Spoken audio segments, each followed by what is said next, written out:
I hope you're keeping up with what's going on in the world. Pure craziness.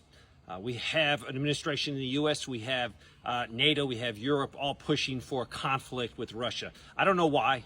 It might be to deflect from the economics that we're having in the United States. But there is some bright spots.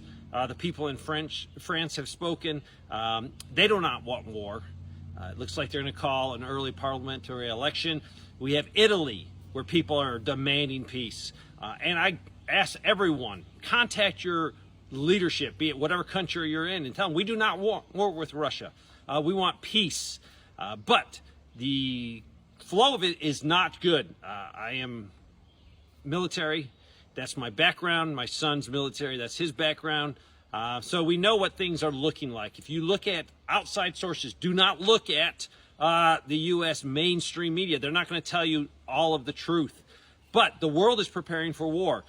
Russia is preparing for war. They do not want war. I have a friend over there that lives in Crimea. He's an American citizen that moved over there. I talked to him the other day, but he says it's looking like there will be a war and there will be some tactical nukes used. If the war starts, Russia will have to use tactical nukes. They will not be able to counter all of Europe. There is some issues with, anti-missile. We have no way to protect all of Europe from Russia's missiles. So maybe that will be a bright spot, and it will keep European leaders, NATO leaders from saying, hey, let's have a war. But everything is going forward. You have logistical efforts being made. You have training being done on all aspects of NATO. But there is some bright spots. Hopefully the French people will tell their government no war. Italy's already doing that. Hungary's doing that. Hopefully Trump will be elected because Biden is a Democrat and Biden is pushing this war front. There's no doubt about it.